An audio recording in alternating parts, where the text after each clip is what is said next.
Okay, good afternoon, everyone. I'm Ashley O Donoghue. I'm Head of Staff Development in TU Dublin, and you're all very welcome to TU Dublin and our presentation on avoiding burnout when you're trying to balance work, home life, and study as well.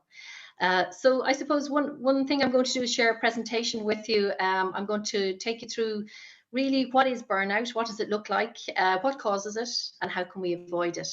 And I'll share my screen. You will still be able to see me on screen as well. And if you want to ask any questions, will be great. You can put them into the chat function.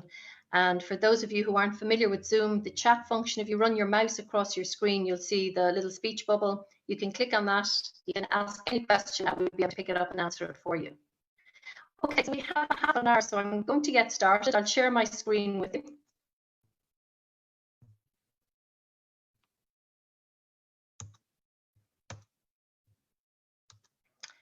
And you should be able to see our presentation popping up on screen now. Okay, I think we're good to go.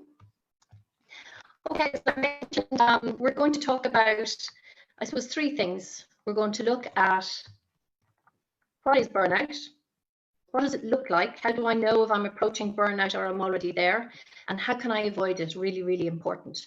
So last year, the World Health Organization identified burnout as an occupational phenomenon. So it's linked to the workplace, it's linked to our work and life demands.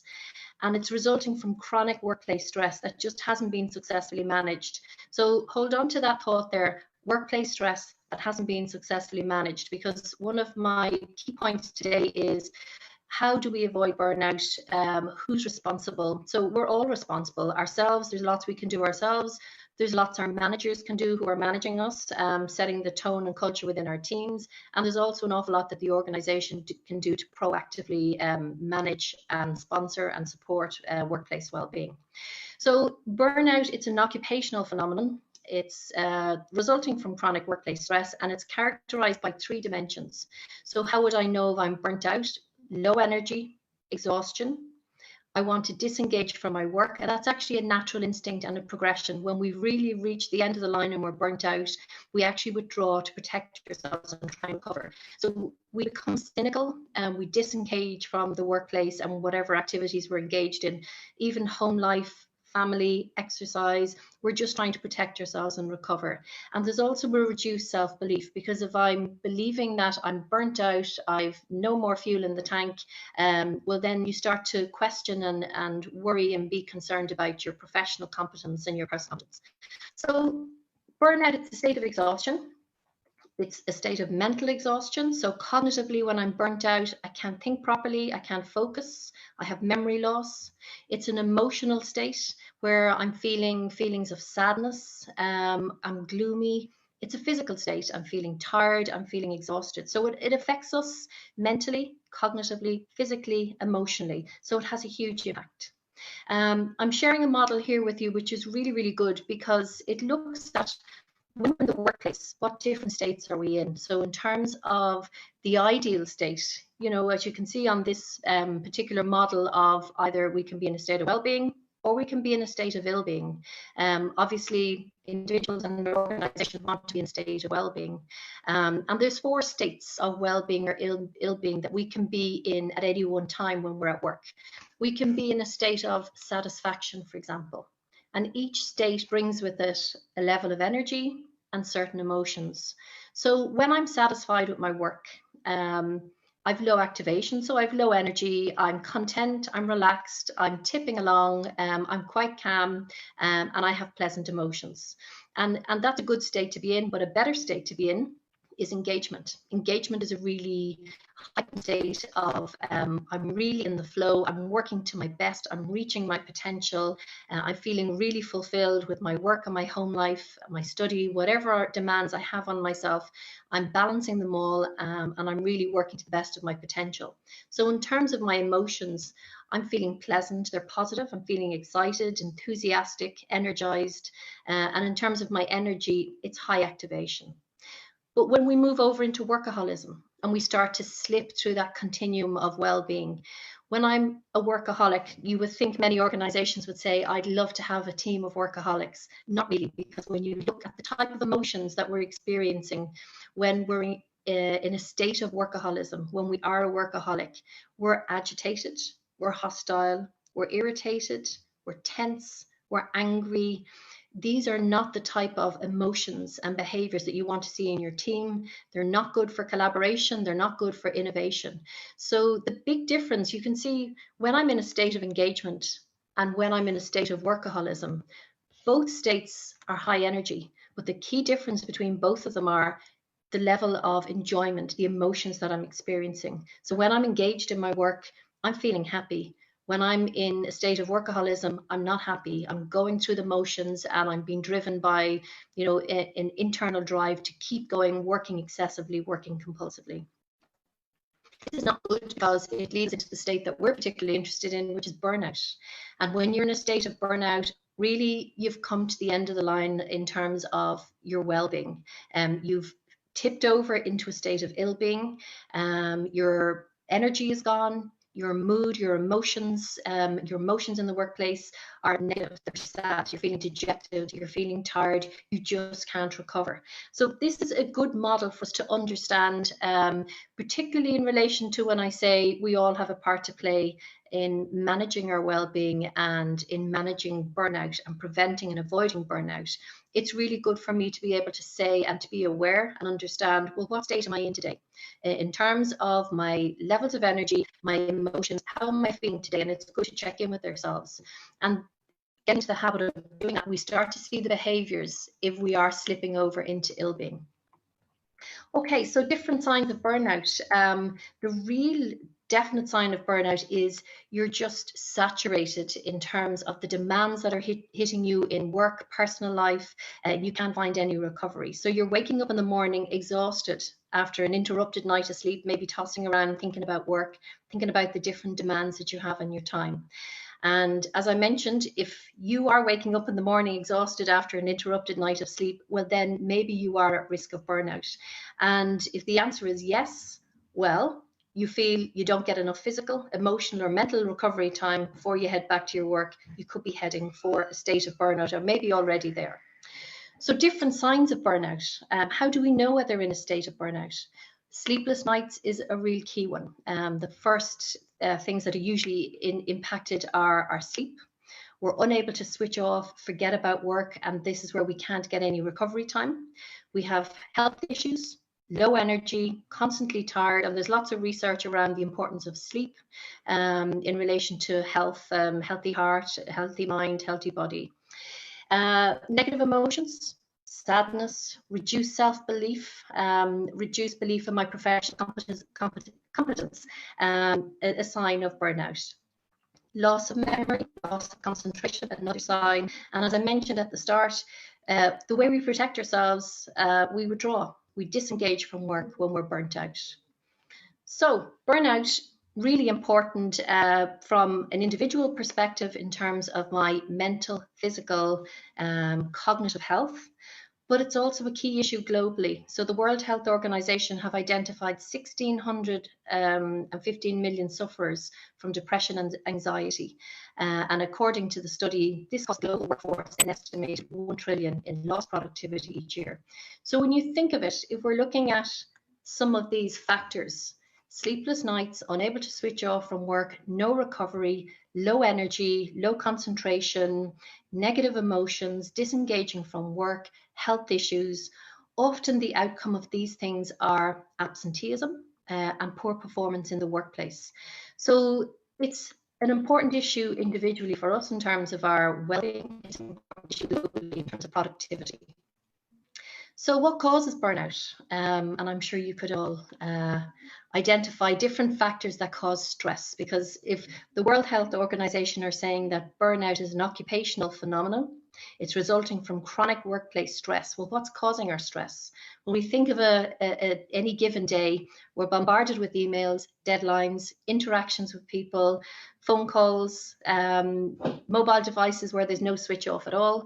And then outside of work, you don't leave yourself at the front door. Well, that was when we were arriving at the front door to work. But now that we're working remotely, even demands from work and home are infiltrating more and bombarding us more in terms of demands. So, all of the demands you're trying to balance in the workplace, and it's even more heightened now during the pandemic where we're remote working, because some people are finding it so difficult to actually draw the boundary lines between work and home life, and there's no switch off. So you're getting into that no recovery opportunity, which is really high risk for moving into burnout. Okay, so the causes of burnout are: we don't have a work-life balance. We know we have all of these demands in terms of emails, interactions, deadlines, projects, work, home demands as well. But we can strike a balance, but being mindful and trying to track, and we nearly need to be project managers around our own work-life balance as well to make it happen. So what causes burnout? The research will show that in any individual's life, they have demands and they have supports. And the type of things, if we look at the workplace and look at people who are working, they're trying to balance study, they're trying to balance family and caring. These are all demands that are placing time on them. And supports, you can't forget the supports, because they actually buffer stress. They help us relieve stress. So supports such as being mindful of our physical, mental, cognitive state, being really careful around trying to protect work-life boundaries and protect time for recovery time from work, spending time with families and friends, spending time on hobbies, exercise, really, really good for breaking that link between work and home and study. One thing I put in the demands you'll see is perfection. And I'm a lifelong learner. So one of the things I've learned while I'm engaged in study, particularly formal learning, it's really, really important not to be striving for perfection, because that's when you put excessive demands on yourself. So for example, when I'm studying and I realize, okay, well, I'm not going to give 100% of everything. So good enough should be good enough. And that means in terms of the time that you can give to all of the other demands that are in your life. And to be mindful as well, one of the solutions that I have I'm getting better at is delegating, asking for help, and realizing I'm studying. This is for this semester, a defined period of time. And within that time, I need some support around X, Y, or Z. So being realistic in terms of the demands and what supports are in place, because sometimes the balance tips. And that's what the research shows. We're all faced with demands in our work life. We're all faced with supports, and we have supports, thankfully, but sometimes the demands outweigh the supports. And that's when we start to slip over into burnout. That's when we start slipping in that continuum, looking at well-being, we start slipping over into burnout. So how do we get the balance right? So one of the things in terms of getting the balance right is everybody has a role to play. And I would say that's the one really important message here. Everybody has a role to play in how we avoid burnout. So for example, self-awareness. Think back to that model of well-being and ill-being that I showed you. Make sure that you're very conscious of what state, what mood you're in, how are your energy levels, what are your emotions like, cognitively, how am I working? Am I sluggish? Am I tired? Am I really working at my best? Is it time to just take a break? A really important thing I've learned in trying to balance work, home, and study is to prioritize high value work. So one of the things I mentioned is we have to, get to an understanding that nothing is going to be perfect. Okay, that there are certain standards that we work to. And also prioritizing is really, really important. Learning to identify that you're not going to be able to do everything that you're asked to do, and prioritizing, particularly in the workplace, really important. I've learned how to identify high value work. And I mean high value work in terms of what's best for the university or the organization that I'm working with, what's best for my team, and what's best for me in terms of my career development. So sometimes we say yes to everything, and that's not good. So you need to look at what are the best pieces of work that I should be saying yes to? What are the pieces of work that I should be delegating? What are the pieces of work I should be saying no? They don't align with, the priorities within the team, within the university, or within my career plans or career development or career progression. So it's a hard skill to learn, but it's an important one to learn, that you need to understand where's the high value work, where should I be spending my time?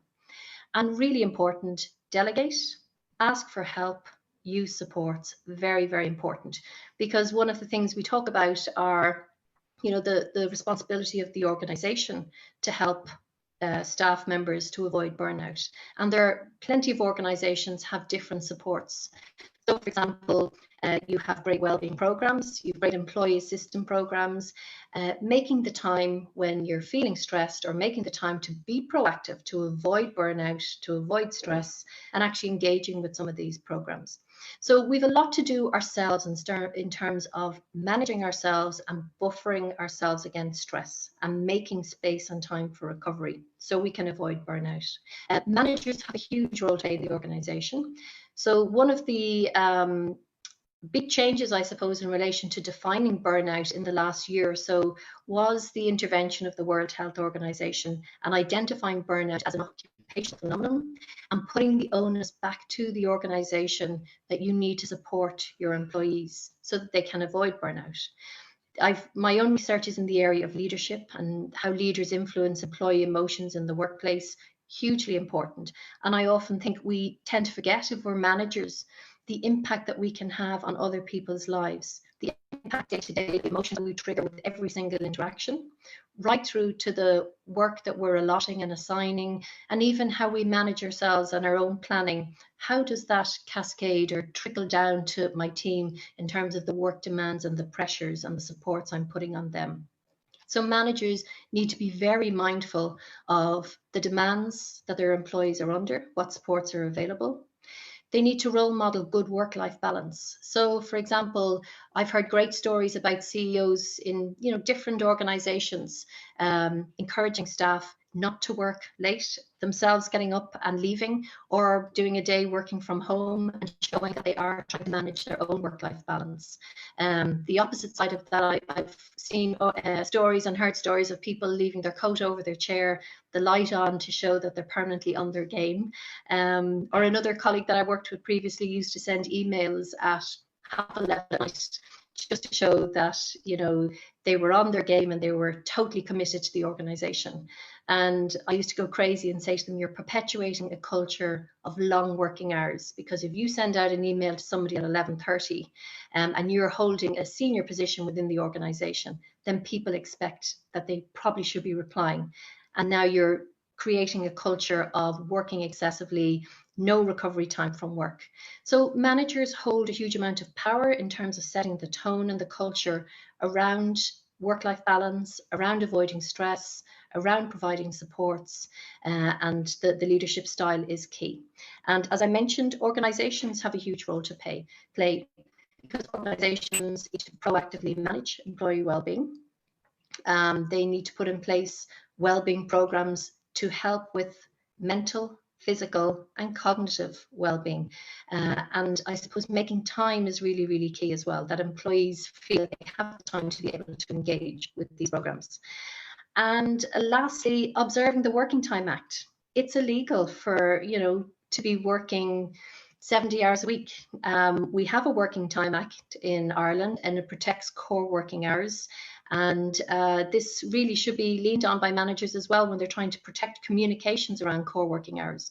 Some organizations are great. They will actually switch off the email server and not allow emails to be delivered outside of core working hours. If that's not the case, myself, one of the things I do is I put on the end of my email, if this email arrives outside of core working hours, please do not feel obliged to answer it. So there's an awful lot that we can do ourselves individually to be aware of what state of well-being or ill-being we may be in at any one time. And if we find that we are in a state of ill-being, to realize we need recovery time, because if we keep going, we'll burn out. And to realize that there are supports in place, and to ask for help. And whether that help is coming from the supports within your organization, if that help is coming from supports within the university that you're studying with, or if that support is coming from your family, your friends, your hobbies, you need to break the link and allow some recovery time between work, home and study life. Okay, there's some great supports that are out there free.